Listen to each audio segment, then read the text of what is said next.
За дүүргийн иргэний хувьд одоо дүүргийн манд дотрын цэцэг заавар эмнэлгүүдийн үйл ажиллагаа нэрэгдтэй хурц үйлчилж чадчих гэж та бодож байна. Гэхдээ би одоо энэ хувийн эмнэлэг твцсэн юм шиг болсон шүү дээ. Сая нэг хэд хоног эмнэлэг твцсэн би өөрөө сахартай хүн л дээ. Тэгээд тэнд твцсэн тэр баян дэлгэр даргын эхнэр Батчим гэж нэг хүүхэн ээжигээ хэвтүүлнэ гэж ирсэн. Харахад залуу хүн байсан. Тэгээд ээжигээ хэвтүүлнэ гэж ирэхийг бодоход ээжгээ тийм хүн хэвдэж яхад би 9 хоног хэвтээд эмчлүүлээд 10 хоногийнхоо эмчилгээг хийлгээд эмч гар гисэн үндсэн дээр гарах байхаа гэж бодож ирсэн. Тэгсэн чинь намайг хувийнхаа эмнэлгийнд байгаа юм шиг одоо улсын эмнэлэг твтлээл гэж би бодсон. Тэгсэн чинь одоо улсын эмнэлэг биш одоо баян дэлгэр даргын эмнэлэг болцсон юм уу? Ямар учиртай. Засаг даргын нэг гудмын нэг авгаа орж ирээд эргэн хүнийг эмчлүүлэх эрхэм чөлөөнд талдаад та гар. Би ээжигээ хэвтүүлмээр байна. Яарч ин. Гэт ингээ хөөж байгаа байхгүй. Би ядахтаа 10 хоногийнхаа эмчилгээг хийлгчээр гармаар байсан. Миний санаа.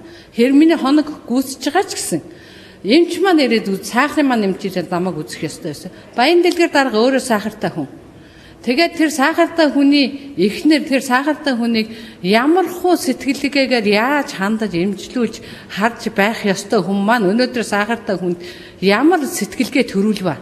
Надад хэцүү эвгүй байсан миний даралт гараад ирсэн. Тэр сайхан сахарын эмчүүлсэн үр дүн надад гараагүй. Би их гомдож явсан. Би бүр нэг ийм ярилцлага таараасаа хэлхээсэн гэдэг ер нь бодож явсан. Харин азтай өнөөдөр харин ийм Жавшаан таарч би ярилаа л да. Энд болохон бид хийцэн. Би чи одоо эмнэлгээс гараад нэг 20 хонж байгаа юм уу да. Тэгээд би нэг айхтар тийм лүгс мүгс дөрөнд хэвтэж байгаагүй тэр үед. Яахавтаа нэг нийтийн нэг юм өрөө тэгээд ингээд дундуура тасалгаатай. Тэр нэг 0 молч байхгүй. Тэгээд нэг 2 харавцсан худман цуг хэвтчихсэн. Тэгээ би бодсон байхгүй тэр хүн маань яадаг хүн байсан бэхээр тархиндаа жоохон харуулт өгсөн болохоор жорлон молонгооч олдгоо. Хаяа нэг өдөр хоолой нөгчдөг. Хаяа нэг аюуч би засуулчдаг лээсэн тэр хүнийг. Тэр хөвгчнийг бодоод яана энэ хүн одоо ингээ орхигдох нь биш тэг. Энийг яах юм бол гэсэн чинь юу яриад байгаа таны хүн сагсны чинь ор хоног моног гэж ордгийм үү? Энэ тэргээр бүр тэр эмнэлгийн ажилчин хитэн надтай харьцсан. Тэгэж болохгүй шүү дээ. Өнөөдөр нэг эмнэлгийн асрагч ирээд намайг гар гэж байгаа бол би бас юм бодохгүй. Өнөөдөр нэг эмнэлгийн эмч ирээд гар гэж байгаа бол би юм бодохгүй. Гэвч эмчлүүлжсэн тустай эмчтэй. Эмч маань гар гээгүй байна. Үзээгүй байна. Эм тариаг ан хийгдээгүй байна. Ийм байхад тэгээд гаднаас ирээд нэг гудмын нэг засаг даргын авгаа гэдэг нэр төрөөрөө төрөмгийлж байгаа юм шиг тийм муухай эвгүй хайрцдаг тийм засаг даргын ухамсарт ороо тийм эхнэр байх гэдгийг би бүр гайхаж байгаа юм. Харахаар залуу хүн, сайхан хүн. Тэгээд надтай ихшгэ хүнтэй их хүнээ хөвтүүлнэ гэж явж байгаа хөгшин ихшгэ хүнийг тэгээ гаргахад утгагүй санагдсан. Үнэндээ гомцсоо би.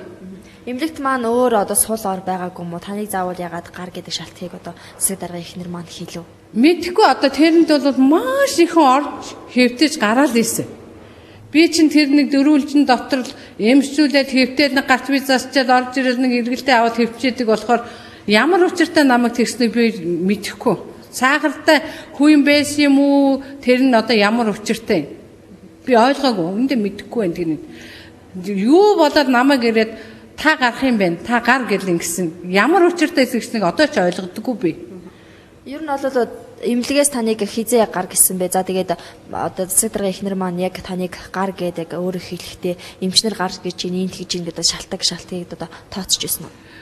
Үгүй би болохоор юу яасан л да. Ариун эмчиг ирээд сахарх эмчиг ирээд үзэхээр би хэлсэн. Засаг даргын авгаа Батчимэг гэдэг хүүхэн ээжигээ авчираад энэ өрөнд хэвтүүлэх юм гинэ. Одоо гар гэж байгаа юм шиг байна намайг. Одоо тэгээ засаг даргын авгаан үйл ажиллагаа хүчинтэй байх байлгүй дээ. Өнөөдөр эмч таны одоо үзэж гаргах эрх байхгүй юм байна. Тийм учраас би гарья гэдэг өөр гараа явсан. Сэтгэл дундуур гараа явсан. Тийм үү би өстой мэдээгүй штэ гэдэг эмч өөр гайхчихсан.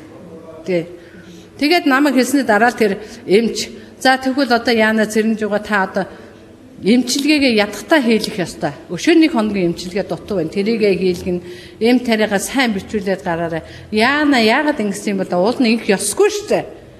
би үзээгүй байхад гэд ингэсэн байхгүй. Тэгэхээр би бас бодсон. Ууланд миний бодол болоод 9 хонлоо 10 хоногийнхаа эм тариаг авна. Тэгээ эмч үзнэ. Тэгээд гар гэх юм бол би гарах юм байна да гэж бодож ирсэн. Тэгсэн чинь ёстой тэгээгүй. Урдуур ороод тэгсэн.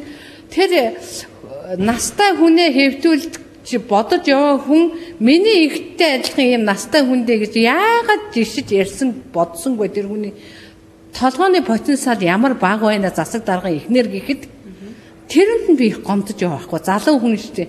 Сахартай хүн гэдэг чинь маш амархан юм баярлж маш амархан юм гомдож явдаг. Жохон юм хүний сахар өсөж явдаг, жохон юм багасж явдаг. Хоолоо тааруулж идэхээс ахуулаад тийм учраас би ер нь одоо 20 хэд хоног эмнэлгээс гараад 20 хэд чонж гэнүү да. Өдөө болтор бодоол явдаг. Одоо буцаад харах юм бараг л танихгүй дээ. Тэгээ сүүлд нь тэн дээр Батчим гэдэг хүүхэн энэ засаг дарга аваа гэдэг тэр өрөөнд байсан, энтлийн өрөөнд байсан улсууд хэлсэн байхгүй. Тэгж л би тэр засаг дарга аваа юм байна гэдгийг мэдэрсэн. Тийм л иргэнинд үйлчилж байгаа дотрийн тасаг шүү дээ. Өнөөдөр засаг даргын эрх мэдлийн дотрийн тасаг улсын эмнэлэг юм уу, хувийн эмнэлэг юм уу гэдгийг би одоо л ойлгодог. Дотрийн засгийн эмчнэр улс маань одоо таны гар гэсэн тийм зүйлийг хэлээгүй юу? Хэлээгүй. Та одоо яг гарах юм байна гэж нэг ч юм хэлээгүй. Тэ. Тэгэл би болохоор сахарын эмчил намайг үзэж хэвтүүлсэн эмчил сахарын эмчилд одоо үзээд гарах гэх юм байна даа л гэж ойлгож ирсэн дотроо. Тэгсэн чинь тэгээгүй. Би 10 хоног гарнадаа гэж бодож ирсэн чинь 10 биш 9 хоног гардыг юм бэлээ 10 хоногоо эмчилгээг хилэгчээл гардыг юм бэлээ уулна. Тэгээ тэгж чадаагүй би тэгээ эм тариаг аваад 10 хоногийнхаа эм тариаг аваад гараа явцсан. Дотрийн эмчнэр хэлээг байхад ингийн нэг засаг дарга аваа ингэж байгаа утгагүй байгаа байхгүй. Ер нь утгагүй байгаас та нар зүсэн бодсон ч тийм л үйлчилгээ явагдаад байна шүү дээ тэнд. Энийг одоо яаж арилгах хизээ яаж арилгах нэг сайхан болох улаа гэд би дотроо бодож ил явдаг юм. Ер нь. Таны бодлоор одоо засаг даргын маань эрх мэдэл за одоо төрийн үйлчлэгээний эмнэлэг маань орцсон байна гэж бодож байна уу? Ер нь бол дүүргийн маань хэмжээнд байгаа үйл ажиллагаа явуулж байгаа эмнэлэг сургууль за тэр дунд одоо төрийн албан байгууллагууд маань иргэдэд яг хүрч үйлч чадчихна гэж та бодож байна. Миний хувьд болохоор би бодож байгаа. Би бол тэгж үйлчилгээ нь одоо яг тийм маркер байдаг бах та гэж бодож явдаг байсан л да. Гэтэл тэр дүүргийн засаг даргаас илүү эхнэрийн эрх мэдэлд байхыг бодоход энэ хэмжээний одоо бүр юм засаг даргын эрх мэдлийн үйлчилгээтэй болсон юм байна л гэж би бодож яваад байгаа юм. Тий. Өнөөдөр засаг дарга ирээд хэлээгүй байхад эхнэр нь ингэнэ гэдэг чинь тийм үйлчилгээнд л орцсон байгааг шинж тэмдэг шүү дээ. Би тэгж л бодож байна үндэ хэлэхэд. За эмнэлэгт одоо хөвтөж эмчлүүлж явах соногт танаа эмнэлгийн үйлчилгээ маань хэр зэрэг одоо эмчилүүлж байна. Гэхдээ тухайн үед сарын эхэнд хэвтсэн болохоор тэр юм уу эмчилгээ бол маш сайн байсан. Уул нь их сайхан эмчилгээ хийлгэлээ гэж би бодож байсан. Уул нь сэтгэл одоо гар хоног болж байгаа хүн чинь эмчилгээнийхээ үр дүнг бас өөртөө дүн шинжилгээ хийчих штеп. Тэгээд их гайгүй сайхан эмчилүүлж даа гэж бодоод ингээд их сайхан байсан чинь гарахад нэг жоохон тийм асуудал гарсан.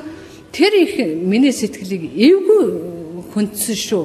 Би ер нь маш их гомдож явд. Залуу хүн байна да энэ чинь бас засаг даргын эхнэр гэдэг бол ухамсарын маш сайхан потенциалтай бүр надад бүр үлгэр жишээллийн их гоё юм хэлж мэлж явах ёстой хүн маань өнөөдөр нэг тийм муухай гудмын хүн шиг харьцсан сонирн байгаа байхгүй юу. Таны яг очиод яг юу гэж хэлж ирсэн? Ингэсэн та одоо гарах юм биш үү гэсэн. Тийм байхаа эмч үзчихэж болох байхаа ямар ч байсан миний ор хоног гүйцэж байгаа хаа л гэж би хэлсэн. Тэгсэн тэгээд энэ нэг хөгшин байгаа ш бас энэ хөгшин яах юм болоо харуулт маруулт өгцөө хөгшин би хаяа нэг бас ингээд асраад ингээд явдаг ш. Таны асрах хоногийн чи ор хоног моног ордог юм уу? Та юу ирээд байгаа юм? Та гарах болсон юм биш гараач.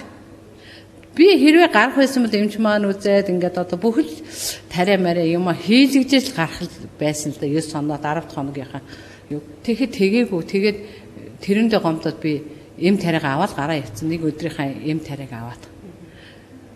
Өөр таныг одоо ирүүл юм байна гэж хэлсэн.